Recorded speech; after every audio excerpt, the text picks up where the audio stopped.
I'm calling the meeting to order at 5:03. The next thing is additions to the agenda. Do we have any? No? Review of minutes, November 18th.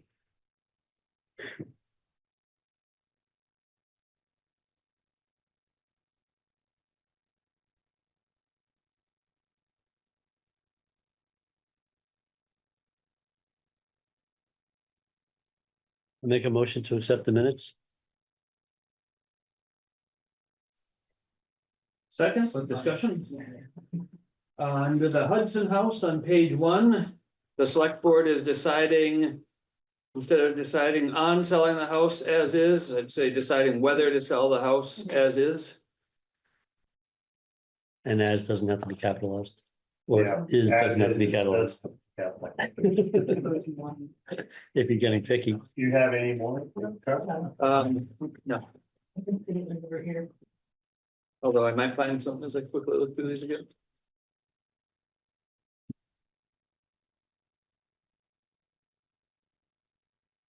Unanimously passes on page 2, passes with left out. What is that? Winter Roads policy approval, the Mhm. says unanimously. Blank. That's an important thing to include.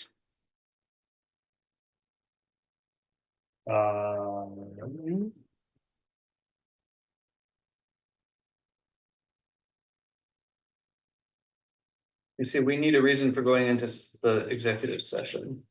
I believe that was to discuss a personnel matter. Yeah, Yeah. So Carl moves to go into executive session to discuss a personnel matter at 7:30 PM. yeah, that needs to go in there. Does the Vermont statute as well need to be quoted? VSI, okay, Not for a personnel matter, I don't think.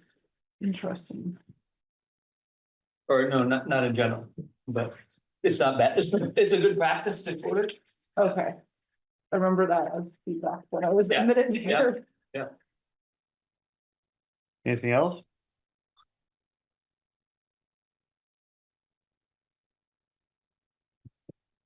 Select board, just a typo. What is that? The bottom of page 3, it's missing an E. It's kind of a cute spelling of Oh, it is. select. At 3:30, the select board, right, missing an E. I mean, we could just change the spelling, it's kind of funny. If it were Swedish, it would be the relatives board, sort of. The select board is one word. Yep, It's not one word in the funding request committee, the presentation to the select board. That's 2 words there. You want to call it the Board of Selectmen? That's what they used to. No, I just want to make it consistent through the document. Yeah. I don't care how it goes, but, Ruth insisted on making it one word, and so I've conformed to that. oh, okay, well then, actually, is one word. it is one word. Yeah. Yeah, so that's just a typo on the funding request committee, the presentation to the select board. 2 words right now.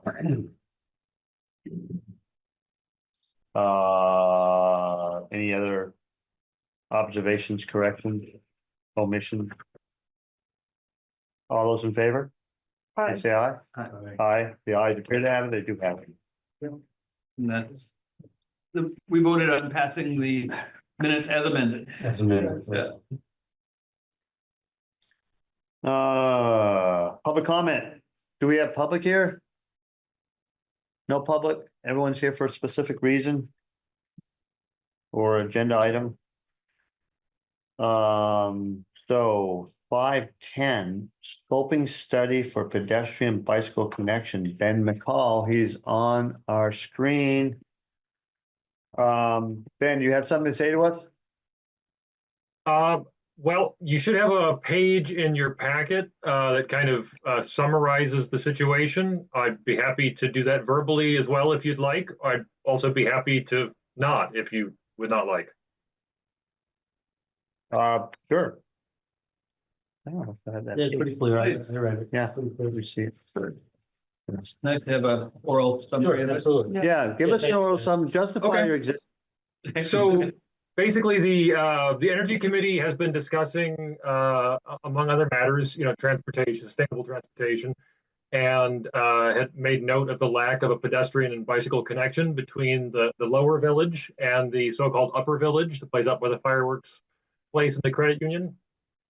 And I subsequently discovered that this is actually one of the high priority action items in our 2018 town plan to develop such a connection. And I stumbled onto this program called the Transportation Alternatives Program that will fund both scoping studies and then ultimately construction projects for alternative transportation measures, and reached out to the program director of that program and described this particular case. And he thought that it would be a sensible thing to apply for.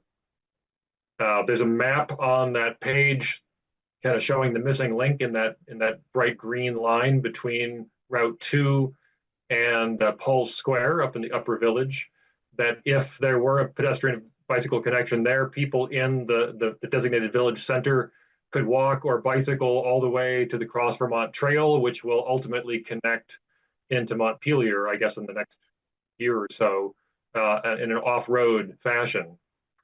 So it would just open up a lot of mobility around the village. So I just wanted to, I discussed this a lot with the Energy Committee. They recommended that I bring this to your attention, this opportunity to your attention, and inquire whether you would like us to proceed with putting together a proposal for a scoping study to figure out what would be involved in forging such a link along Vermont 14. The program director at the TAP program suggested that it would be about a $60,000 scoping study. And I guess the catches are that there's a 20% required local match and that the deadline is December 31st.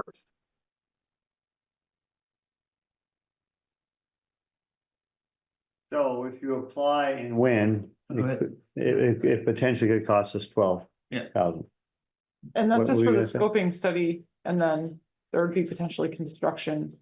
Well, that's, Well, then they gotta come up with a cost I would or, hope so, otherwise we're wasting the money. But did the project say, you said that the project would contribute for construction as well, was that? So you can apply for a scoping study and you can apply for a construction project. So at this point, we would, if you wish, we would apply for a scoping study, figure out how much it would cost to actually do this, and then we could later choose to go back and apply for a construction project. yeah. But At this stage, it's really just trying to figure out what's involved, whether it's feasible, how many years it would take, how many $100,000 it would cost or whatever. Yeah, but there is a time constraint because it's gotta be, the deadline is 31st. yeah, I get it. Yes, sir. So as you observe in this memo to us, Ben, Route 14 south is steep, winding, and narrow as it heads up the hill to the upper village. The line, the green line on there looks to be right along the current path of Route 14. And maybe that's the place to put it. I'm wondering if you have looked at any possible other routes to get up there. No, I guess the short answer is no. We've not really undertaken any kind of other possibilities. That it seemed like if it were possible to just widen a little bit there or add there's just that one section where it's kind of a cliff. And I don't know if some kind of for pedestrian and bicycle link, maybe something less robust than would be necessary for a roadway might be possible. But in any case, you got to get over the river somehow. And I guess that strikes us, we've already got a link over the river there on 14 with a sidewalk. Okay, just wanted to throw that out there. Thank you. Oh, I'm just You're curious. the vice chair, so you can call on Okay. yourself. Seth's not paying Yeah, go ahead. attention. I was curious if you know if the construction project application would also require an in-kind contribution or like a local match, or whether there's a potential for Usually does. like 100% coverage from the project. I think that this particular program is a 20% match for any application that you make. But I'm not 100% certain on that. Yeah, this potential connection, this would be on the shoulder? No, that Carl was suggesting they find another route. No, I understand. Were you but- paying but attention when he was as- talking? But as Yeah, as stated envisioned. here, this would be, On the Yeah, shoulder. you could imagine, if it's possible, and I'm no transportation engineer, you might be able to realign the roadway so it's a little bit wester so that there's a strip on the east side there. It might be possible to extend the width of the flat area a little bit to the east. Yeah. That's what the study would determine, basically, is what is feasible. isn't. Yeah, so my question is a $60,000 study to say, okay, we're gonna take 5 feet of the right shoulder to designate it as a. Well, they're bike gonna, walk. okay, they're gonna tell you the most practical way of doing it, hopefully. And so really, looking at, from my point of view, you're gonna have to make the road wider, but they're gonna tell you that. A scoping study would provide a realistic cost estimate as well as a potential phasing for a lengthy sidewalk. So the only question is it worth it? For Ben to spend his time Yeah. applying. Mhm. And potentially the town could be on the hook for 12,000, Mhm. but they could offset it with staff time In doing this kind. and that in kind. And volunteer. So I would say just apply myself. I mean, it doesn't hurt. If we get it, then we'll figure out how to pay for the match, which could be just in kind. Yeah. So we're not at risk for a lot of money. It's just your time, basically. Do you want to spend doing that? I support that. Yeah. It's, and then we'll decide if they say, well, it's $1 million and we're like, oh, 20% of that is, ooh, that's $200,000. Well, we probably won't be doing it. But if they say it's a lesser amount, Whatever. it's possible, whatever, right? We can decide that at the time. We don't even know if we're gonna get the grant for the scoping study. We should probably make a motion so that they Yeah. can say the select board. I would say authorized so. this. Yeah, we should make a motion and let Okay. it happen. Make a motion to apply for the grant for a scoping study for the pedestrian bicycle connection between Lower Village and Upper Village. Would you make a motion? It sounded like you're making a motion for us to make that Yeah, to, application. No. to authorize the Authorize. energy committee to Sure. apply for et cetera. Yeah, that's what you said. Yeah. Yeah. Second. Okay. You're so good with words. Anyway. Do we have a second? A second. Any further discussion? All those in favor, please say aye. Aye. Aye. The ayes appear to have it, they do have it. Thank you, Ben. Thank you. Appreciate your work. Yeah. A lot of Yeah, effort. yeah, thank Yeah, you. Thank you. Thanks. And well written. Yes. Yep. Okay, so the next thing on our agenda, we're a couple minutes late. Vegan trail easement. We had discussion with Ed. He doesn't know whether he's gonna withdraw his thought or not, but we really can't do anything about it tonight. Right? So. Does anybody want to be brought up to speed on that? You Sure. with it? Okay. So Ed did his, thing. He wants us to give up that end of Wheeler Road. There was a lot of talk back and forth how wide the easement was. He thinks it's 10 feet. I don't know if I agree with that, but blah, blah, blah. But basically the trail is not usable right now. It's crisscrossed with trees. And he didn't want to accept the compromise, which would be putting in another right of way over by the line between Clark's and him. Which would be clear sailing for people to walk, but of course he doesn't want to do that because he doesn't really want people walking over there. So I said to him, my advice would be just leave it alone because it's very unlikely that anyone's going to develop that trail for a long time. Right. And I wasn't trying to say he's gonna, pass away very quickly, but I said in your lifetime, you're probably not gonna see it. I haven't seen your health report, but I'm thinking that, reasonably speaking and reasonably life expectancy, he's probably never gonna have to worry about that being developed. But the trail people don't want to let it go. Right. And I don't blame them. What the heck? Like Carl said, it's a town asset. In the future, For sure. future, it maybe will be used. So For sure. he's probably gonna let it go. So there you go. Thanks. All right, so. The next thing, 520, is a school district ballots mailing request with Zach Sullivan.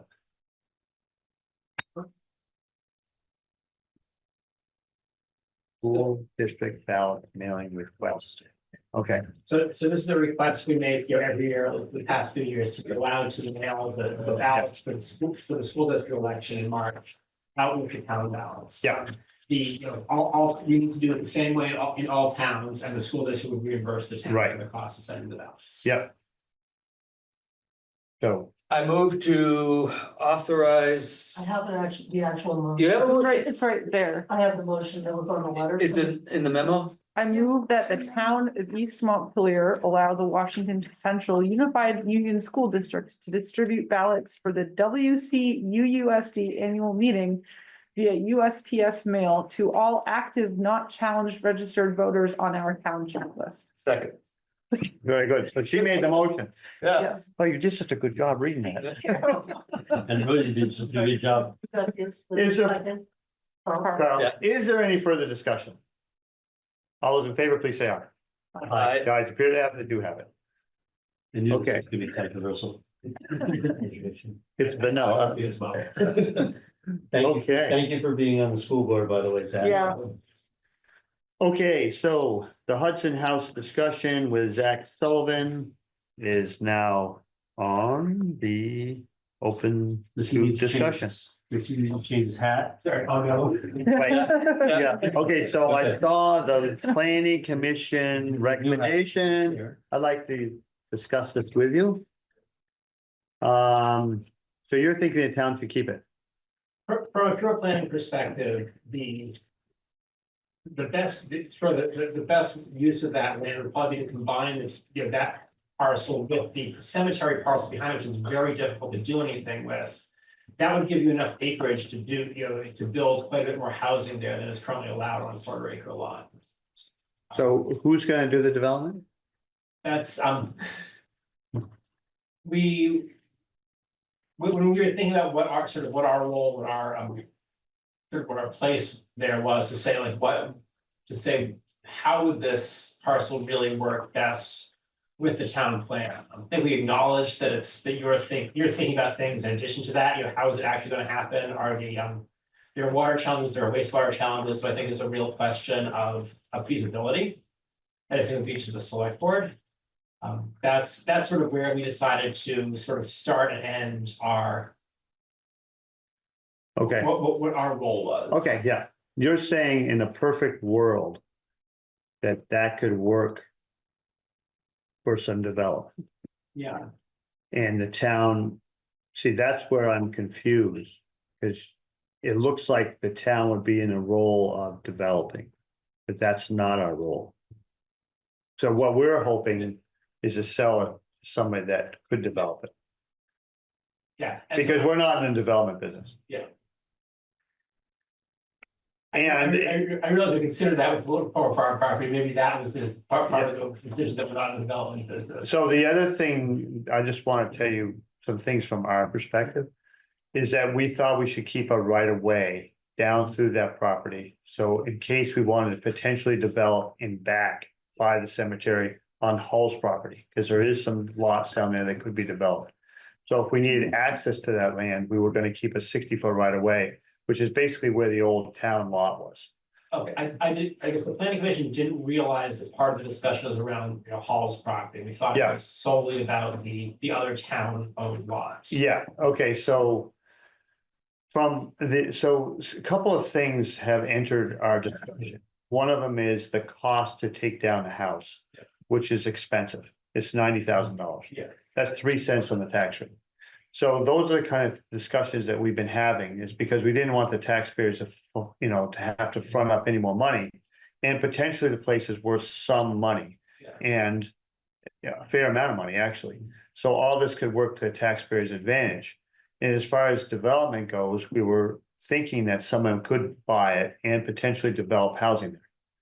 Without us having to pay anything. I think the potential is if you with just that one lot, you could basically develop for one house. If you combine that with the cemetery, then you've got 3 acres. All told, that if you say to do a planned unit development there, you develop 6 units.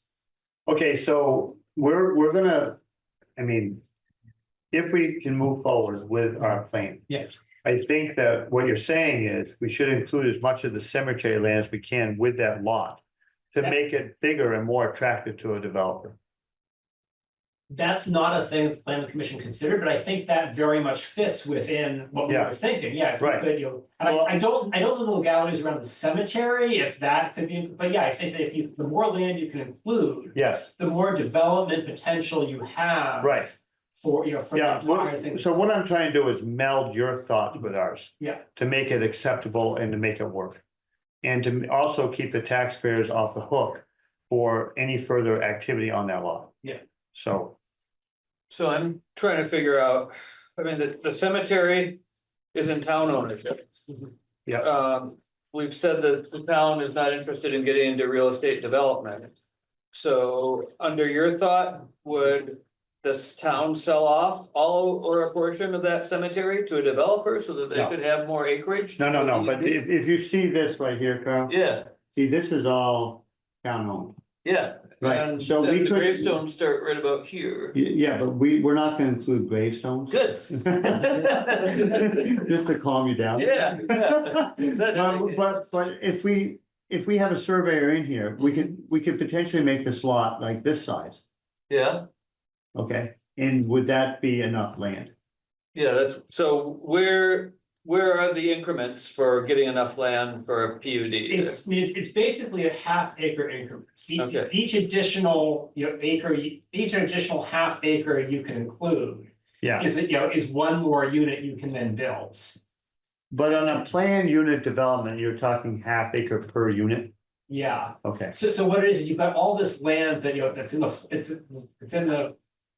in the flood hazard areas, you can't build on it, but if you could, the more of that you can include. Yeah, You can credit Yeah, that yeah. land towards your average acreage. I got it, okay. So I think that, you know, I'm gonna work with a surveyor a bit. And see what we can do about this lot size, because our right of way is still in the lot. Mhm. It's still lot, land they will own. Yep. Alright, Yeah, okay, okay, that makes sense. Yeah. And the idea would be then that with a PUD, that the development would be clustered towards the road. Exactly, yeah. yeah, The spot where the housing house is now is the spot that's really works for development. yes, Yeah, but by getting the credit for the acreage behind it, you Yeah. can build more on no, that's a really good thought, so. Right, That's and the perfect, more units, the better. So it doesn't- absolutely, it's in the village, Sure. you know, one of the challenges is of course wastewater. And that Yep. doesn't have much of a septic system, so. That would be a challenge for a developer, but anyway. Good thought. I think that we've come to some good conclusions on this whole potential sale. Yeah. So I think we can move forward with what we thought. So I don't think we need to make a motion. No. At this point, right? Well, thank you, Zach. Thank you. Thank you. Yeah, You have any more hats? Or just two? Tonight? These are the only two hats I've got tonight. Okay.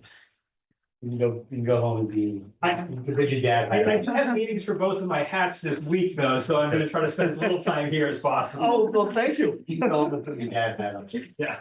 So we're not really looking to spend any more time with you, just to, just to allay any thoughts you have. Thank you. of having to Thank you, sit planning commission. So anyway, thanks again, and we can move forward. Okay, so we're a little ahead of schedule for the town garage development update with Mark Blanchard. That's at 5:40. We can have the reappraisal RFP discussion now, right? Yeah, Is there nobody gonna tune into that, or is who's gonna tune into that? Deb was gonna call her, and What's that? Deb said she was gonna dial in the Zoom. Okay. about the excess equipment. We can certainly talk about that. Let's talk about, okay, so what happened with this is in one of the meetings I had with Guthrie, brought to our attention that there was a cemetery equipment. All had been sitting there in the old fire station for the last 2 years. There's a couple tractors, lawnmowers, chainsaws, blah, blah, blah. So did you reach out to John Boucher? Chen, Yeah, I did shoot him an email. you shot him an email? Yes, Did he answer? I don't believe so, okay. When did that happen? When did you send him Last an email? week, Yeah, because last week we talked about the last Monday. right. So after- Guthrie generated a long list. Do we have that? Yes. Yeah. Okay, yeah. Yeah, so that's the list. A lot of this stuff, we would just put it on the surplus equipment website. It's like a government run deal where everyone can make a bid. So that's kind of where that's at. Who, The only thing is that I wanted to make sure the cemetery equipment was okay to sell, and I wanted to talk to John Boucher about that. They didn't want to sell the equipment if he was thinking that our contract with the guy that's doing it right now wasn't gonna work out. Because that's basically why we're keeping the equipment, because we used to do it ourselves. right, And if we're not gonna do it ourselves, then we need to make the equipment go away. Right. Yeah, who approves, if somebody makes a bid on, I think there's parameters built in the bidding process. You have it by a certain date. and who approves, like, somebody bids $1 for something, and you think it's worth 1,000? Well, we I can, think he put minimum bids. in. yeah, you can put a minimum bid in. Okay, Yeah. So, no, great, you get rid of it, you get. so basically, this is an outgrowth of our meetings that we have on Mondays. We try to work on things that maybe have slipped under the radar, and I know the cemetery equipment had slipped under ours. So we're trying to pick up on little details here, there, and everywhere, and this is one of the things. That's Yeah. productive. Yeah, I'm a member of the cemetery. yes, My understanding is that the current contract is going well, and we have renewed it last year as well. yes, we There've renewed been it a for, few issues here and there, but nothing insurmountable, okay. but I'm just one member, so So the contract I think we have up for now is 3 years. I believe it is. I believe it The is. first year was, First year was a we did a single 1 year year because we didn't know how it would work. Then we went to 3 years. Yeah. So. I guess my question still stands though. As a member of the committee, you feel comfortable about us selling this equipment? As a member of the committee, it makes no sense for us to have expensive equipment Yeah. sitting around. Right, All of the equipment, well. So I don't see why we would keep equipment around if we're in a 3-year contract with someone. And we could make use of those assets in other ways. yeah, it doesn't make sense to me either because stuff just deteriorates when it sits around. Right. Guthrie had talked with me about it last spring. Yeah, so this is one of those I things. talked to John about it last spring. He Right. seemed to be okay with it. He was okay with it then? Mhm. It makes sense. I think the only thing that we need to do is reach out to John once more and just to confirm that our decision, we'd like to move ahead with this decision. But we don't really want to move ahead yet until we have one more talk with him. Okay? And then I'd like to move ahead with it because just a lot of the stuff is sitting outside the town garage. We're trying to clean up that site anyway. So we'll do it as soon as we get the confirmation from John. Is everyone okay with that? Definitely. Okay. All right.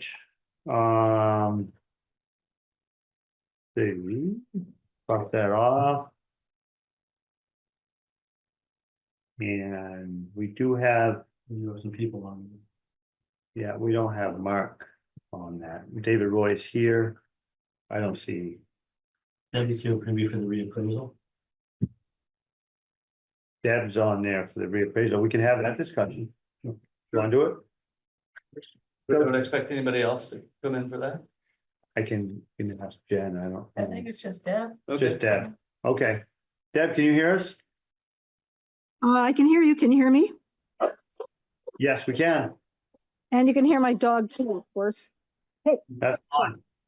Sorry. Okay, so do you want to fill us in on the reappraisal RFP discussion, or we have it narrowed down, or what are we doing? Well, today was the deadline for proposals to come in. As far as I know, there are only two, one from Nemrick and one from Nemic. There's an NEMC company and an NEMRC, just to make things confusing. And we need to review them. And I guess one of the reasons I wanted this to be on the agenda tonight was I wanted to let you know they're here and you're welcome to review them too, of course, and to ask you what involvement, if any, you wish to have in the next couple of weeks before you are supposedly voting on this in 2 weeks on who to offer a contract to. In the 2-week period, the listers are prepared to work with you, if you want us to, or with Jen, just the listers and Jen, to talk to both parties and make our recommendations to the board. And I didn't know if you guys wanted the person that we might recommend to be prepared to Zoom into the select board meeting, so you can kind of have a little interview with them first before you have to vote, or how much involvement do you guys want to have, I guess is part of the question. I'm fine with it. And just to let you know what the two proposals are in a nutshell, one is NEMRIC, which means working with our familiar software, and the other is proposing that we change the CAMA part of our software. Right. Which, Right. which is, and And you- that person is prepared to come in and give us a demonstration and support us through the process of making a transition. So it seems like to be open-minded and to consider both bids, we're looking forward to having that presentation. What's the cost difference? I don't have it in front of me right now, but it must be like $8,500 or something. Is that right, Jen? So Nemrick is 144K. And then the other one, Nemic, 152,500 plus the annual support licensing for 6,450. That's every year? What are we paying? And so we still have to pay NEMRIC and them, because we use NEMRIC for other things. Yeah, I don't know how much of our NEMRIC contract is covering the CAMA part. And, if that would come off our contract for support with NEMRIC and our use of the software, because there's some costs associated with that. I don't know how they compare. That'd be one of the things we'd have to look into, I guess, during the next 2 weeks. Yeah, because it sounds to me just off the top is NEMRIC's a better deal. We don't have to pay $6,500 a year. Right. Plus, it's a little less money to have NEMRIC do the reappraisal. So, Although the memo also says that NEMP does all the scheduling, which is a benefit because it's a huge amount of work, but I don't know, does NEMRIC also do the scheduling? No, I don't think so. I haven't studied the two proposals side by side yet because I wasn't at the office today, but talking to Ross, he said that was a big deal. Last time we spent a lot of time trying to set up appointments with people. oh, I mean, there's over 1,200 people to contact. Try to get them on the phone, try to get them to call you back, whatever. And then try to schedule something. in 2 weeks, let me just get the timeline clear. In 2 weeks, we're supposed to vote on this. Like, Well, either that or make a motion to postpone it if you're not ready to vote on it, but we allowed this 2-week period we figured that was enough time to meet with these people. Yeah. Form an opinion about which one we would recommend to the select board or have the select board be involved in the process of meeting them or whatever, depending on how much you want to be involved. As far as I'm concerned, I don't think the select board, or I'm not gonna speak for just you guys, but I Thank think that you can vet them. And then when we schedule the vote, you can give us a report on each person. And give us the pros and cons, and we trust your judgment. Make a recommendation. Make a recommendation to us. We're not gonna tie up anybody's time with interviews with us. You're the best judge. Right, and Deb, you kind of filled us in a few weeks ago on. Right. On the strengths and weaknesses. Right, of and each, but so she we can kind fill of- us in again after she looks at all the proposals, and then we'll make our vote. So Okay. I'm fine with that, Sounds good. Yeah. okay. All right. Do you have anything else to say? No, I don't think so. Not right now. Oh, my God, okay. Good. Thank you. You're welcome. Okay, so that item is done with. And then we can have our town garage development update with Mark Blanchard, David Roy. I don't see Mark there. It's a couple minutes early. Let's do the snow removal agreement. Can we just have, that's right here. And that is with who? Who we signing that with? Mike Brown. And that's salting. Clearing, this is a little more than last year, I assume. Slow. That more than last year? I don't have to look into that. How much is it? It's $75 for salting and walk with calcium chloride, clearing walk and drive of the snow. $60, I think, I don't almost think that's the same as last year, but it's pretty close. Is it on the website? Last year? No, is anything related to this on the website? No. Oh, Okay. I've got the agreement right here. Here, It's not an agenda. yes, I think that's the same price that he charges. I think it's, I'm pretty sure that's what he charges me. oh, yeah. I think that's the same as last year's, actually, but maybe not. Okay. I was just curious. But yeah, he told me it would be the same as what. Yeah. I'll make a motion to authorize the town administrator to sign the snow removal for 40 Pelton Road. For November 2024 through April 2025 with. Mike Brown trucking and snow plowing. Trucing. There we go. This is right here, so we don't have to sign it. Okay, so you made the motion? Second, We have a second. All in favor? Oh, any further discussion? oh, from November 24 to Yes, she said April that. 25. Did you say You that? said that. you did. You were not paying I was attention. not. No. And even I wasn't paying attention by her saying I was paying attention and I heard it. You were, Yes. okay. Okay, so any further discussion? All those in favor, please say aye. Aye. Okay, so Jen, you have to sign this. Okay. There you go. She's authorized to sign it. She's authorized. Yeah, we didn't. Exactly. To sign it. And she, Okay. and she, I heard she has the dates on there too. Yeah. She does have the dates and I heard them, you say it. Okay, so now let's have the town garage development update with Mark Blanchard and David Roy. I only see David Roy here, but I think he's qualified to give us the update. I don't see Mark. Yep. Okay, Happy to share. Do you want me to sit? yeah, Or- Okay. yeah, sit where we can see you talk. Okay. It helps a very lot. well. Yeah, First of all, my name's David Roy with Weeman Lampier Architects. I've met many of you at many public events. I want to congratulate you, first of all, on the successful bond vote. We're really pretty pleased about the outcome, and I'm sure you are as well. Since we've had the bond vote, we are kind of kicking into what we refer to as the design development phase. So we had gotten through what was called schematic design, or SD, which is the initial concept and some preliminary pricing, and that's what we used for the bond vote. We're now in what's called the design development process, which is getting all the systems and materials more well-defined and up and tuned up and coordinated in our what we call a Revit model. It's a virtual model that we work in, both architecturally and from our engineers. So we're in that DD mode, and we anticipate being complete with design development on January 10th. We've taken the holidays into consideration. And then that will kick us into what's called construction documents phase, which is all the detailing necessary to actually build it. Like it's actually putting, just articulating in detail all pieces and parts of the building and how they go together. Mechanically, structurally, everything, civil engineer. And that'll be March 14th. Would be our planned deadline for the construction documents to be complete. At that time, we will put it out to the Department of Fire Safety. We're going to need to receive what's called a fire safety permit. Some of you older gentlemen might refer to labor and industry. It's that process. And that takes about a month. So we would anticipate that we'll have it by April 18th. At such time, we will be ready to build. We are going to have to go get stormwater and water wastewater permits, and our civil engineer who we have on the project is Engineering Ventures, and they've already been tasked with starting that process. So we've got information that we need to share and provide to them, but it is underway.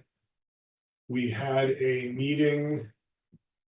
I'm gonna say it was last week. It might have been the week before Thanksgiving. I can't remember when. Friday before. Friday before Yeah. Thanksgiving. We met as a group. We had, I think Jennifer, you were on. You missed it, but Guthrie was on. I was on the road. So we had a meeting with townspeople.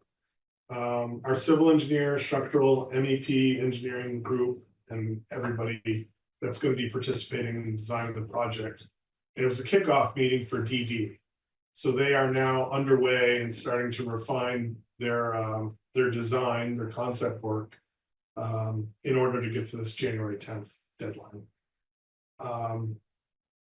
In the interim, we've been working a little bit back and forth with Jennifer and our civil engineer to choreograph some behind the scenes stuff.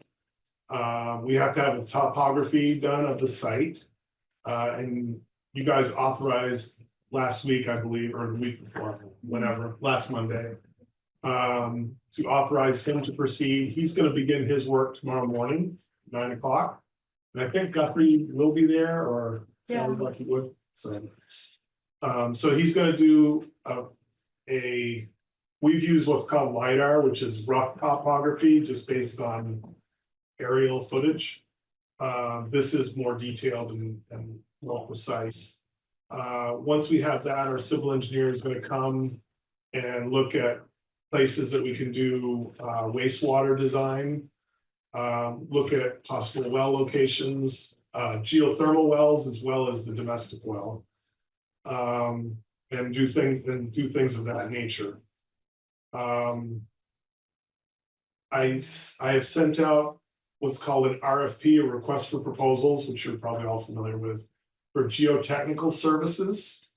That is they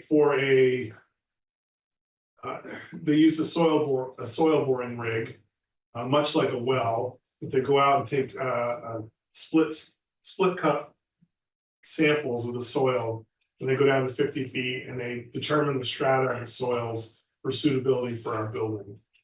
So that helps determine the foundations that are required for the building.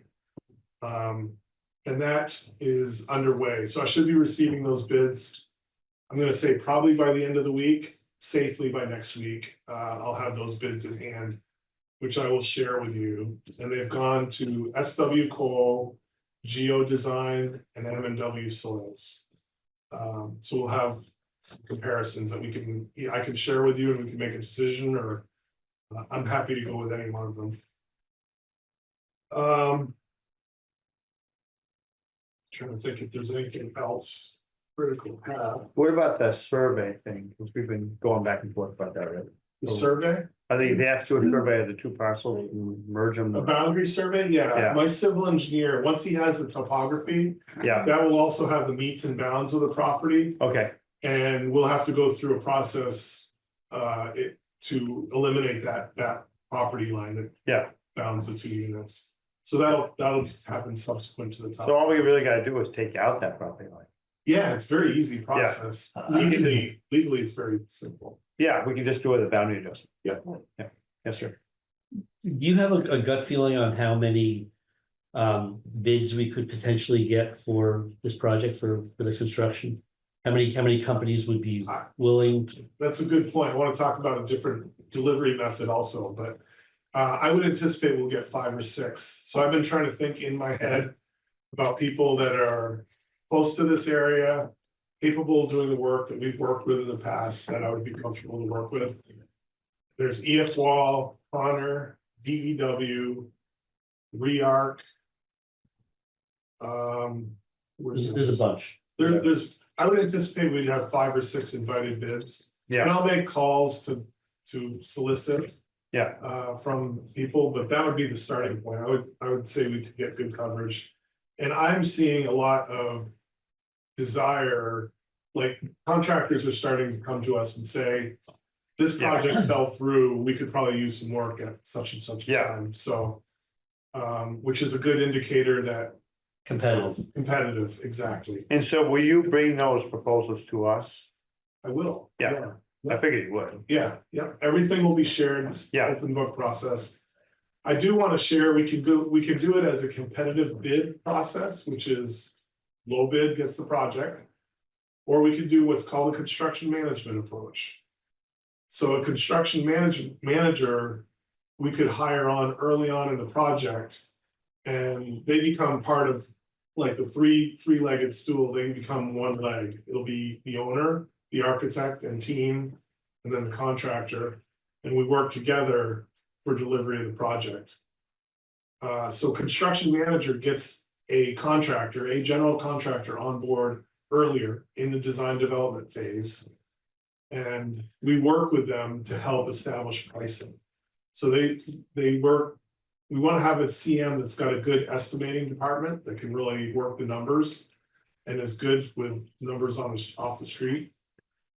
And they can help us kind of evaluate costs or materials and assemblies that we're putting into the building at an earlier time so we can adjust. It's been helpful in the past in a very volatile market. It's very helpful. The market's starting to smooth out now, so it's probably not a bad process, but probably not as necessary as it was a year ago, I would say. So the difference is though, when you do construction management, you pick apart the components in the building and you don't necessarily go with the cheapest bid Correct. that you would have if you did a different approach. Because if you do a different approach, you're getting a package.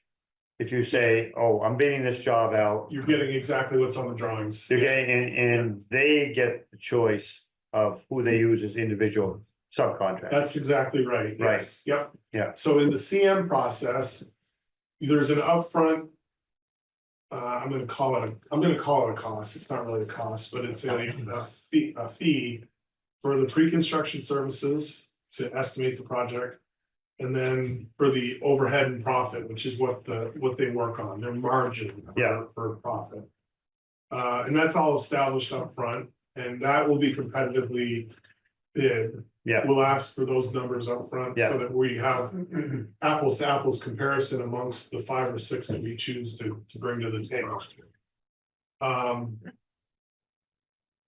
When that is complete, they're on board with us as a team. Yeah. So nobody has total control over everything. Everything is shared in terms of responsibility. Yeah. So you don't get to a point in the project where there's finger pointing at, Yeah, we thought we were Right. doing this or whatever. Yeah. But, so everybody has a regular view of the drawings and is all bought into it before it goes out to bid. yeah, So now the CM, the construction manager, it's an open book process. They go out to trades, all the trades. Yeah. And they'll get 3, 4, however many bids they can, usually like 3 minimum. In each division of the trades. And it's an open book process. You'll see the exact number that they got. And you can, if you don't like if there's a contractor yeah. that you've heard that doesn't do good work, we'll strike them or. So in the construction management process, who gets to make that decision about the particular vendors that you're talking about? So I'm gonna use a different verbiage than you're talking about. Yeah, that's trade. fine. I'm gonna talk vendors. Yep. Because vendors are what you're talking about, the delivery of each component of the project. Exactly. So who is gonna make those decisions about those particular The vendors? group, Yeah. the 3 of us as a group make that decision. You and I can each have ability to. Yeah, that'd strike. be useful, because I know Andy was concerned about that. So we have a construction manager or whatever that's supposed to be. He's part of this not, process. he's not really construction manager, he's our representative. Oh, Mark Yeah. is an owner's rep. Yeah. Yeah, he's our owner's rep, he's not a construction manager. Right, I understand that. Yeah. But I can tell you, having done construction management in the past myself. Not all bids are considered equal. They have to be You what's- have to be very, very, very cautious. You'll see people cut corners on materials. So when Yeah. those bids come in, there's what's called a bid leveling process. So we have to evaluate, and I'll be part of that with the Right. contractor. As long as there's a process in Yeah, yep. place. To make sure that everything is defined and there's no scope that's either gapped or overlapped. Yeah. What do you want to say, Scott? I do. What, in the gentleman company, the couple of people that we hired. Yep. Where do they fit in? Those are the people that are supposed to look into for our best interests, that we're not getting ripped off. Where does that all tie in? They should be part of this process all the way through. Right. I've shared everything we've had with Mark. Yeah, Everything's kind of on the Yeah. table. but the construction management role is a little different. I understand, I'm just concerned But that we we're have paying an somebody owner- to watch for us, and Yeah, we're, Yeah. they're not here tonight, I say they had to be, but. Yeah. That they're there. they're Otherwise, involved, otherwise, what do we need them for? they're involved in the process, Okay. but we are also involved in the process, Well, I would which hope so. I particularly would like to be, because I would I hope do so. know about this I area would hope of so. Yeah. life, basically. Hey, the more eyes looking at it, the Right. better. Absolutely. So this is the approach that was favored by Andy Shapiro, because he likes that process of being able to vet the particular vendors on the process. So if you just go out for the cheapest bid for overall, Obviously. you don't have any say so on. You lose some control. You lose control. So That's the, logical. I think that the approach that will favor, of course, is a construction manager. Okay. And, Yeah, that's and not logical. only that, it puts us a little bit at more of a risk because there's a propensity for change orders. Yeah. Because the contractor, if Sure. it's not clearly defined in the drawings, and Yeah. we're not 100% perfect, we won't make a perfect set of drawings. When we do, I'll be long gone. So it just lessens the chance for change orders because they're looking at the drawings through our design process as well, so Right, less chance for things to get missed or overlooked. yeah, no, that's the best Yeah, approach, yeah. no doubt about it, yeah. So I just wanna be clear on who's gonna be making the decisions about each individual contractor. It's not coming to the select board as a whole. No, it is. It It can. can, Okay, cause It that can. could slow things down, or it could be a lot of extra meetings for us.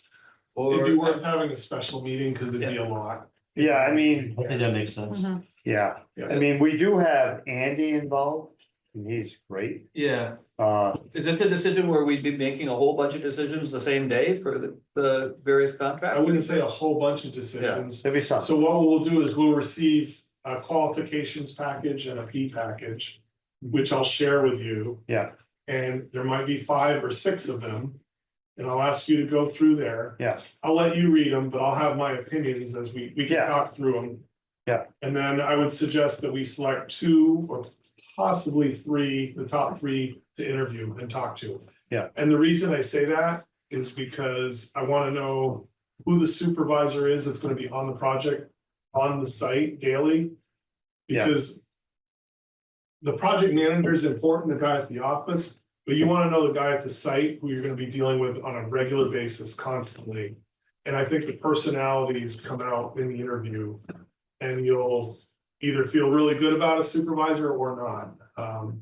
Yeah, So, let me clarify the question. Yeah. Absolutely. I think the select board should be involved in that Yeah. interview process. This is a huge investment that we're making for Yeah. the taxpayers. And Absolutely. we need to be talking to the people who are going to be leading the construction. But I was going back to the construction management approach. And if I understand that correctly, then there's gonna be choices along the way about who puts in the heat pumps, who puts in the solar panels and so on. Am I? No, not right? necessarily. No, okay. So the contractor will define.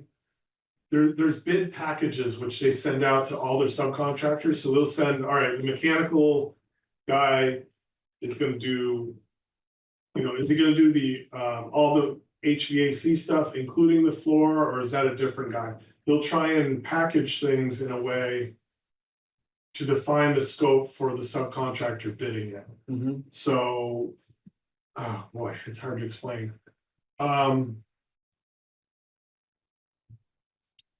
There may be certain circumstances where one contractor would do something and another wouldn't. For example, like the radiant floor, there's some HVAC contractors that do that and some that don't. The goal of the CM is to make sure that somebody has covered that scope. It could be 2 separate people, or it can be one group that does it all. But the CM's responsibility is to make sure that all parts are covered. So let me try to make it simple. Yeah. So if what I heard about the construction management approach is that it gives us more control, which is desirable in many ways. But with more control comes more decisions to be made. Yeah. And so I'm wondering who's going to be making those lower level decisions once the overall contractor is chosen? Is that gonna come back to the select I think board, it will, the chair of so- the select board, or what? Yes, so we're gonna have weekly meetings Yeah, from here on out. Fridays, What's that? Fridays or something? Yeah. What I got out of Friday morning Guthrie meeting. today. Yeah, we're gonna have those meetings occurring at a regular basis. Anybody can attend those because they are by Zoom. And there will be some decisions that need to be made along the way there, but we've kind of defined how the system basically is going to work, or what the systems are that are in place. We're now sizing them and getting more detailed understanding of them. But I think we'll carry most of the day-to-day decision making. There will be times where it probably makes sense for us to come down here and present where we are in the project, and are there any streets where we need to make a left or a right decision. Mhm. And we can help provide some guidance on the pros or cons of either one. I don't say there's gonna be a lot. This is a fairly straightforward building, in terms of program and everything, and we've been working with Guthrie pretty closely for months now. And we've put many of these together, so. There's gonna be some decision points, and we'll keep you in the loop on all of that, but I don't think there's a lot of decision making that needs to be on your behalf. And when you say we will keep us in the loop, Yeah, who's a we? We are the engineering team, the architectural and the engineering team. We'll call it the A&E services. And like I said, we're all meeting weekly to move the project forward. Which we can move, we can, all of us can tune in. Right. Yep. Right. They're at 8 o'clock on Friday or something? Yeah, something like that. I can't, 8 or Because 9, Guthrie said there was one coming up on this Friday, 8 o'clock. and I wasn't gonna be here for that either. Okay. I'm not around. Okay. I could try to zoom in. Yeah. So. Good. So to answer your question was, it sounded like what you're saying is, are we gonna have to have a lot of meetings to make a lot of decisions? Right, Basically. and I'm, you know, That's fine. some on the select board have expertise to contribute to that Yeah. usefully, not Right. all of us do. I know, right, And so I'm just concerned about tying up our select board agenda with that sort of thing. yeah, I don't think there'd be that many times it actually has to come to select board Right. level, Right, you know, I would say probably 2 in the entire. Right. Once a month, maybe. yeah, And and I don't think it would take a long presentation. no, That could be done quickly, in 15 or 20 minutes. Yes. Which is Yeah. good to be kept in the loop. yeah, I think you need to be yeah, understanding. of how- Exactly. Yeah. Yeah. so as we move forward. You're concerned about tying up our agenda, it's not gonna be too much. yeah, okay. Yeah, the thing that'll take the longest is like this construction management interviews. Yeah. Cause those might be like 45 minutes each. Yeah. And there might be 2 or 3. Yeah, Not a special meeting. That could take some time, and a special meeting would be warranted for that. yeah, And that's a great investment of select board time. that absolutely is, I that's. believe what it is. should- I think it'd be super valuable for. Yeah. That super and Guthrie and Jennifer and everybody to. And I think, you know, if we're gonna schedule a special meeting, we just gotta make sure there's enough of us around, we can have a meeting. Well, You know. and make it available to any of the citizens that Yeah. wanna. Well, tune of in. course, but, but we gotta make sure that enough of us around. Yeah. To get to the meeting. Yeah. Somehow. Yeah, understood. That's just coordination. We'll figure- Yeah, it's just coordination, okay. Anything else? Thank you. Okay, yeah, no, thank you guys. Yeah. So what's the timing approximately for this special meeting to interview the? Well, so we haven't sent out any RFPs I- yet, so I think what I'm hearing is we're gonna go with a construction management approach. Mhm. I will send out an RFP. I think I sent you a draft one. Yeah. Let me refine that. And I'll send it to, there's a list at the top of that of contractors. It was abbreviated. That we would propose to send it to. And let me update that first. I'll get that to you all. Yeah. For review and comment and see if you're all right with it. I'll get that out on the street. It takes a couple weeks for them to Yeah. prepare a response to that RFP. Yeah. And then probably a couple weeks after that to interview. So it'd be like around Christmas time, we might have to interview-ish, somewhere before that, maybe. I doubt it's gonna be before that. I was thinking the beginning of February, the way you were saying, a couple weeks. No, couple it can't, weeks. it That can't can't be be. long, because we've Okay. gotta get them Okay. in Yeah, at the DD phase. Right, So, right, okay. yeah, so that they can help us with the numbers. Or the first week of January. Yeah, yeah. And if that makes sense for you after the holidays, I'm good. well, whatever works. Yeah, Okay, yeah. we'll figure Well, it out. well, your canvas. At one point, we had a December 30th meeting on our schedule. Yeah, now I'm Yeah. gonna be in Florida that Yeah, day, okay, flying out that Okay. day, I think, Cool. or whatever. Yeah. All right. okay, thank you. Thank Thank you. you. all. Yeah, Thank you for all your work. yeah, And absolutely. the Friday thing, I'll try to get to, it's just that some Fridays I'm out of town, but That's okay. It's okay. You've got professionals working for yeah, you. yeah, no, I get it. And Guthrie will be there and you'll be Yeah. there. Yeah, it's all good. Yeah, Paying for it. Perfect. and there's no decisions that can't be made outside of the meetings. either, Yeah. So. Yeah, right, perfect. All right, Thank you very much. thank you for coming in, really appreciate it. So that's happened. Right on time, funding request presentation, Kellogg Public Library, Dan Goldberg and Sarah Dan's on. Webb. Yep. Hello, So, Dan. Good hello. evening. Hi, how are you? So we're ready for a presentation. Great, can you hear me okay?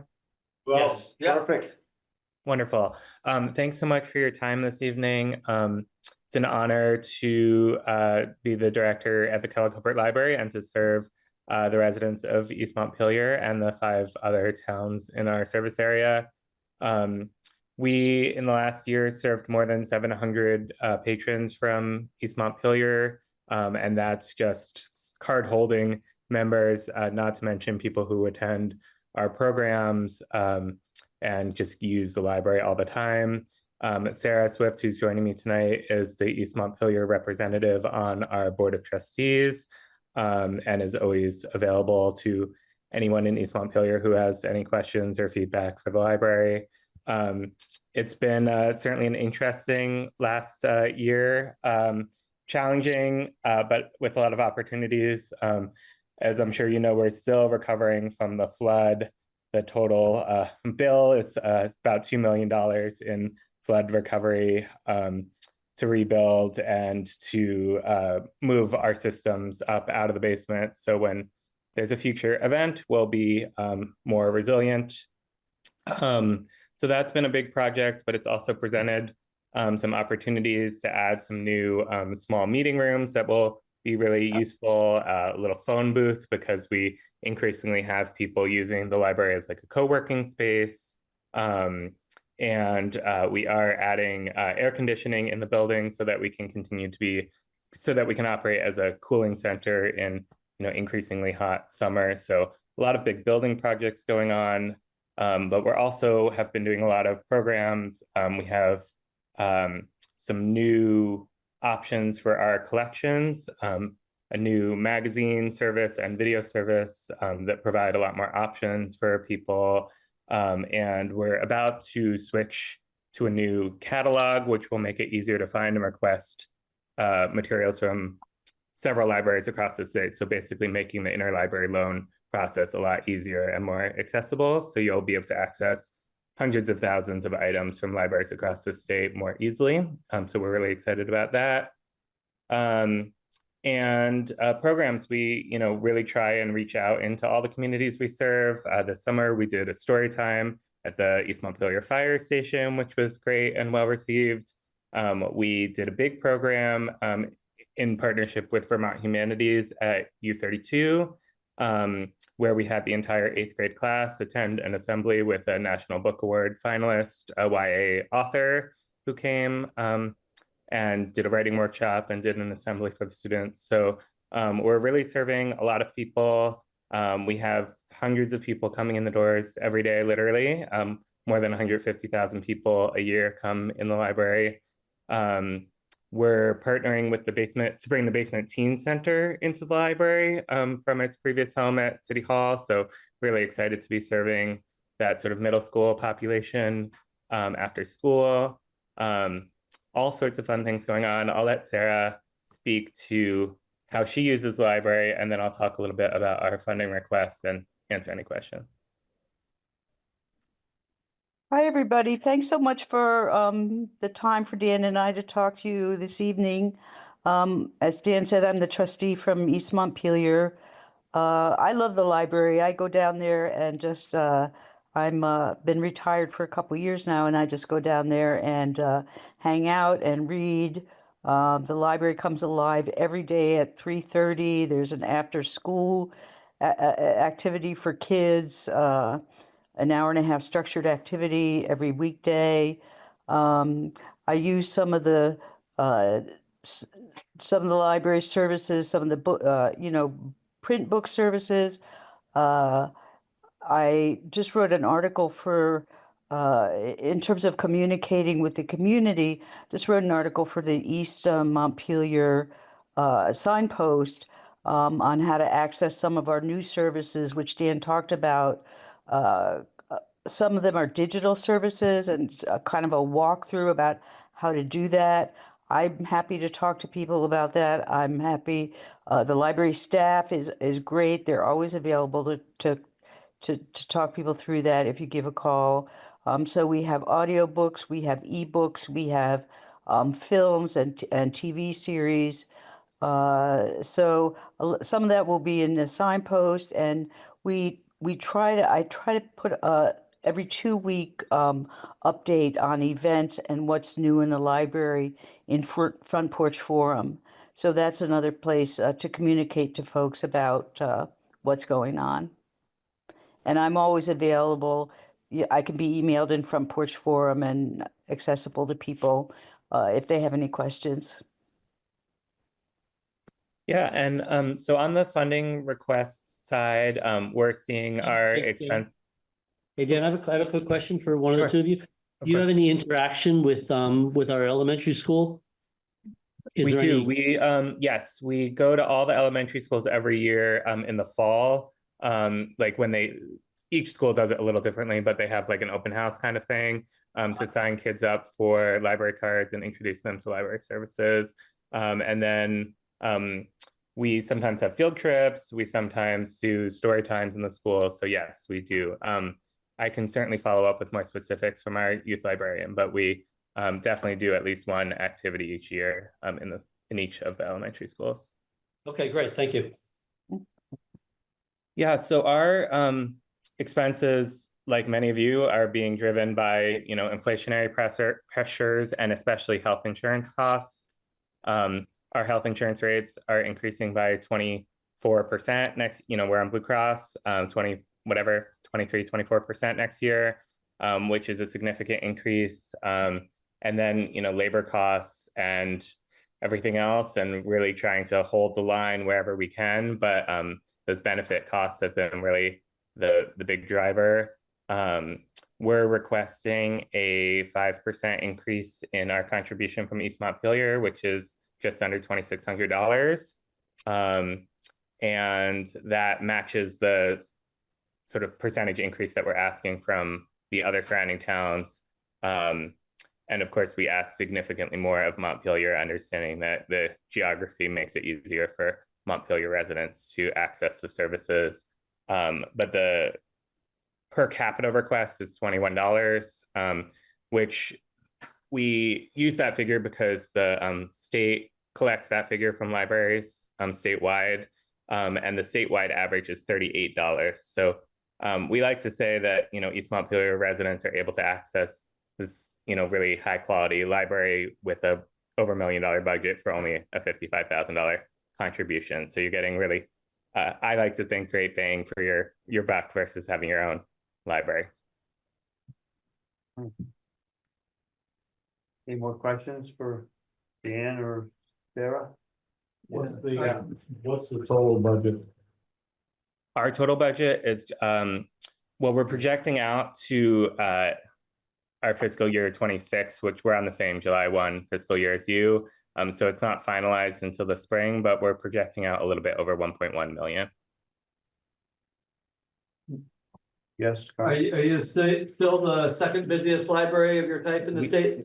We are still the second busiest library by both visits and circulation, next to Burlington. Yes, Mr. Hess. I'd like to make a motion to approve to put on the ballot for $54,558 for the Kellogg Hubbard Library of Montpelier. I'll second that if the minutes taker will clean up the grammar. Thank you. Any further discussion? It's a team effort. Now, let me just think about this for a second. No, Don't we discussion. approve all those in a blanket motion? Yeah, that's right. No, Yeah. this is a separate article. I know it's a Yeah, separate. yeah, we Yeah. want the town meeting warning all at once. Right, So Oh. we do two people at this stage. That's it. I remember doing that Thank last you for year, your too. presentation. right. This is wonderful and we're very positive. Yes, Yeah. it looks good as far as inclusion on the ballot. Thank you Yeah, so much. thank We really appreciate it. And we're really always here for any feedback or questions, and always trying to do more and serve you all better. So please feel free to be in touch with us. Okay. Thank you, Well, Dan. Thanks a lot. Thanks so much. Thank you for being It's a our great rep. place. So we're taking this motion off the table. is that Yes. what- Correct. Correct. That's right. We because did that don't- last. I remember that last. year. Yeah, we do them all at once. Yeah. Yeah. Okay. All right, so the next thing we're gonna move on to, we're a little bit early, but I don't think there's anybody else coming in to the Plainfield East Montpelier Road FEMA buyout. I don't know who Matthew Hand is. We've got Hand here, but He's from Vermont, yes. He's from Vermont, what? Emergency management. Oh, so we better not do it yet till he comes in. He's probably the one we're waiting for, yeah. okay, Okay, well, we can do some other stuff. can we? Treasury report. Treasury report. Healthcare elections, that's. Probably in our memo here. That's at the end here. I mean, she did tell me what's going on, is that we're not gonna offer the Blue Cross Blue Shield anymore because the premiums went up so much. You're still offering it? We're still offering. I'm just not taking advantage of it. Yeah, you're the only one that was. Mhm. And then MVP is going up almost 10%, which is less than Blue Cross Blue Shield. And everyone's assuming we're gonna keep covering 100% cost of MVP. That's just a quick synopsis of what the treasurer told me tonight. Mhm. But is there any other information on our memo here? You have to include. There's a word. stipend. What's that? The stipend. Oh, the stipends we've goes- done as a percentage of the premium, so we'd have to adjust that. The 50% in this selected suggested motion, is that the Yes. current statement? That's what it's been historically. Okay. well, that's not, I mean, a long time ago, it was not even close to that. No, We it's moved been it the up. last 2 years. I think. Yeah, we moved it up a Yeah. few years ago. So So here it this is. suggested motion is to do this coming year the same thing that we've done in the past year, is that correct? Right.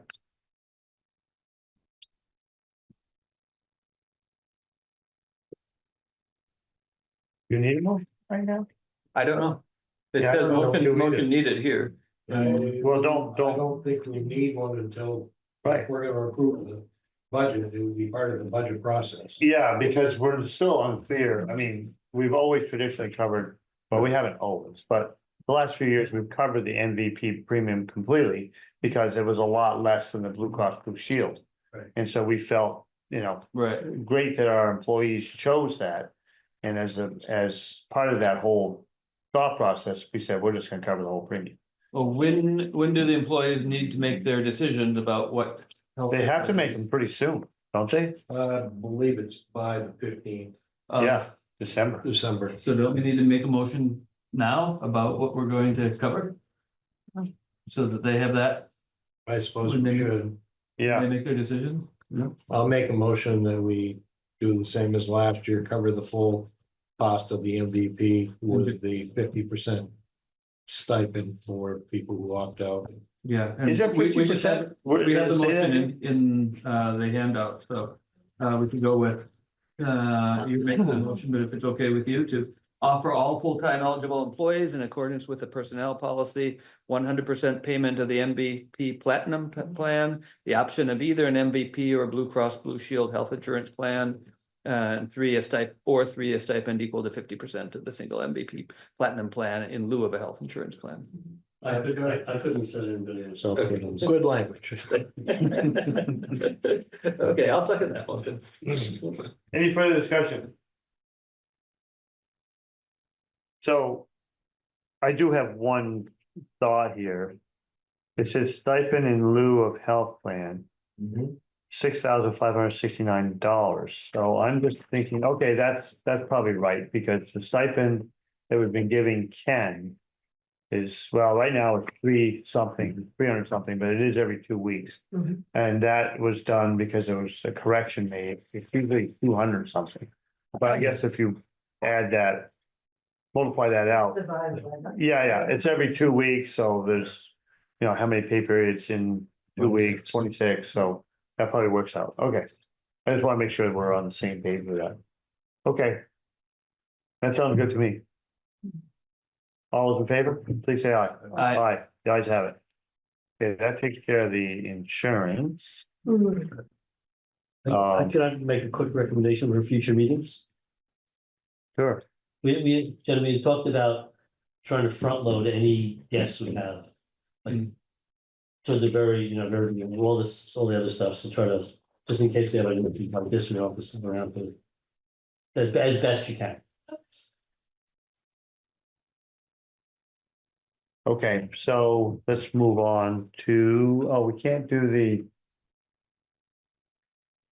We're still a few minutes early. Do we have Matthew, contact information for Matthew Ham, so we could see if we could join us? well, we got warrants still to do.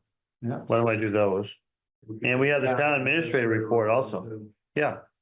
So did you want to start talking, Jennifer? Picking up our phone to call Matthew Ham, I think. Yes. So basically, we have a new minute taker. Rosie, you can do this one. Yay, Rosie. You're the- Thank What's the minute? Okay, with me? Thank you. And then, Chris, Ragnelli, who did a knowledge transfer to the Green Up Day coordinator. To Chris Schultz Speeling, so that took place, so. Chris Schultz Speeling. I don't know who that is. So she's gonna take that over and has the binder now with all the information. Basically, at Sanders Circle moving along. And should be completed December.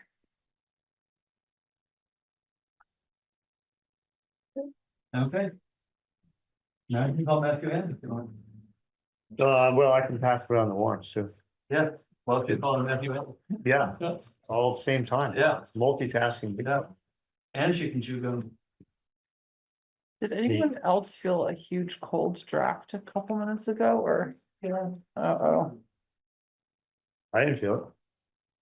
Cold draft? It comes through the front door. Then and somebody underneath comes in, there. somebody opens the Comes door. through here. Well, it accompanied my nose running, so. Oh, And you are right behind the window. Or in front of the window. I didn't feel It's Jet Divine. My nose isn't running. Montpelier. We put Zoom it. for you. Were you planning on joining?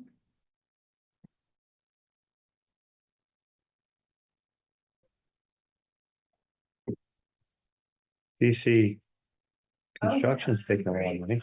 I apologize, this week it's 5, Du Bois and King. so I think we called. Hopefully that, we did an early one this week. Okay. Okay, great, thanks. Okay, bye. Thank you, Carl. Good. He said 2 minutes, he'll hop on. Oh, yeah. Excellent. oh, perfect. Better than waiting till 8 o'clock. Yeah. Oh, did you forget that was supposed to You be? go to the 6:30 meeting. Oh. Wow. Okay. We gotta write a check for Washington Central Unified. How many digits are there in that check? Yeah, it's big, Yeah. huge. And that's just to the left of the decimal Yeah, point. to the left, that's just the second. Pike Industries, $317,000. Checking account probably not looking so good. $300,000 is CPS contractors. But that's reimbursed. Will we be reimbursed for that? Wow.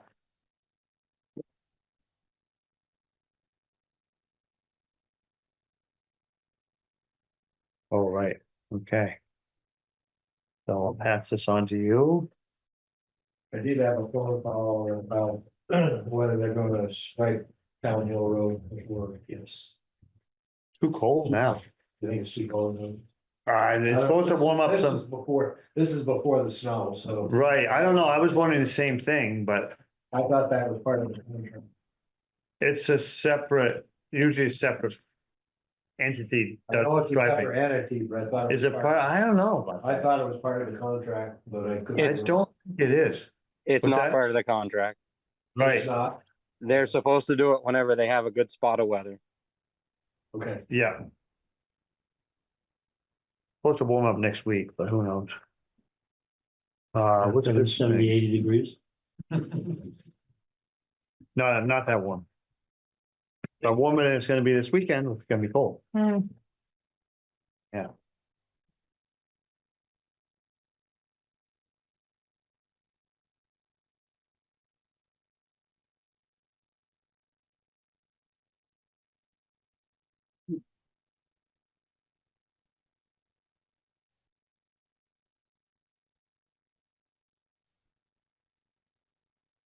Okay. Okay. Anything else? He's on. I'm trying to get something else. He's on. Oh, he's on. Oh. Okay. That's a fuzzy picture on the left. Okay. Can you hear us, Matthew Hand?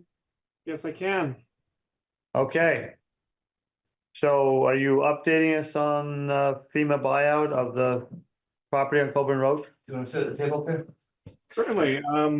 Yeah, I guess I was hopping on just to answer any questions you guys may have about the process. I am happy to report that beyond what we'll need from the select board tonight, everything else needed for the application is already packaged and ready to go to FEMA. It's passed our state review and is expected to go to FEMA review this coming Friday. Okay, I guess the only question I had was the town of Plainfield is now gonna back out of the original proposal, which was they take over the whole space. Oh, really? I had not heard that. That's what the memo. A little bit more, yeah. Right. Yeah. So from what I understood from Arian, who has been the coordinator from the town of Plainfield regarding these buyouts, the town of Plainfield had some issue with owning property within another town. And I'm sure that you guys also understand that feeling. But based off of what our guidance is, should we have the select board tonight sign the several documents that commit to the buyout process for specifically 1495 Coburn, then it should be squared away and we'll be able to submit it with the Plainfield application, but have it split along town lines. Yeah. So that's the only thing I want to bring to the select board is that we will be responsible for that green space that's sitting in East Montpelier. So what, I don't know what that entails, maybe brush hogging once a year or something, or keeping the trash picked up or whatever. So we were trying to shuffle that responsibility back over to Plainfield, right? Yeah. But now we have to take it. So I just wanted everybody to know. Yep. Okay, there you go. Okay, Are there no other complications with this? So the tax thing is no longer an issue. Matt, what papers do you need signed? Do you need that whole packet countersigned sort of by East Montpelier or? So hello Par, hope you're doing well.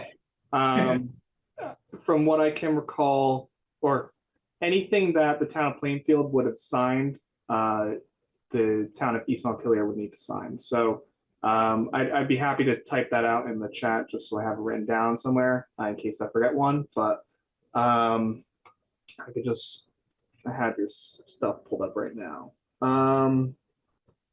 Those would include the memorandum of agreement, the model statement of assurances, the maintenance agreement, the model deed restriction, and the statement of voluntary participation. I'm not sure if you guys have copies of those. Two of them. Okay, perfect. Yeah. Do we all have to sign it, or is it just town administrator, maybe? the chair or the administrator? Yeah, who's signing for Plainfield? Well, Plainfield, who knows what they have on staff. Who has to sign this from our side so we can be efficient? From the town of Plainfield, we had. No, for East Montpelier, what do we have? No, he's No, reviewing. just for their case, just to show you like what would work for this. They had their chair of the select board sign these documents.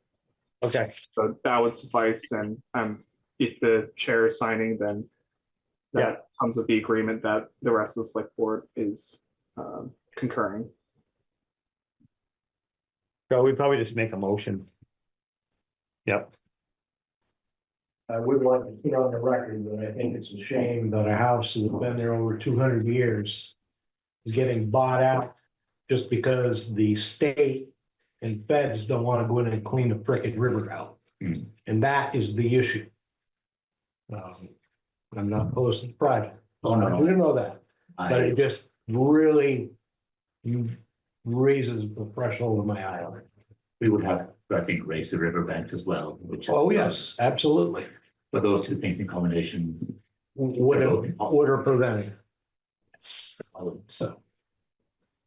And I want that part of the public record, So how do you want it to be served? just like I did. Or- or- It's a shame that a house of historic value, Over 200 years, it's stood there over 200 years. Is having to be bought out. Just because of the inflexibility of the state and the federal government. So I would like to move to authorize the select board chair to sign all appropriate documents to authorize the FEMA buyout of, what's the address? 1495 Coburn Road. 1495 Coburn Road. I'll second that. Any further discussion? All those in favor, please say aye. And my only question is, when are those documents gonna be available to sign? Sorry, When are those documents gonna be available for the select board chair to sign from East Montpelier? you just have to sign your own copy and then I'll attach it to the application. I have all of them. I can print out a version, a blank version of everything the Plainfield signed, and we just add a duplicate signature page for East Montpelier. Sure. Sure. Yeah, I'd just like to get it done. Make sure before if he's out of town or something. Yeah, Yeah, when are you gonna print them out? I can bring them whenever. Yeah, I'm gonna be gone after Wednesday for a week, but I just want to make sure your process isn't slowed down by my, Maybe you can have him sign tomorrow. If you're here or somewhere, well, I can be here if I have to be. I'm happy to drive. After dark. Or meet him in his house. Yeah, after dark. I have some work I gotta do. Oh, dude. Okay, we'll figure it out. Right? Yes. Yep. I'm sorry, I don't mean to. No, go ahead. Matt, do we just not need this letter of substantial damage anymore? Did that just vanish? You could always include it, but in order, we were able to work around that cost effectiveness requirement for this application. First, the FEMA threshold was raised for, but your property is still more expensive than that threshold. But we can take an aggregate. So since we're packaging your property with 14 other properties in Plainfield, that lowers the average down for the cost of your property. So it comes in cost effective. So it's not necessary, but you're more than welcome to include it if you have it.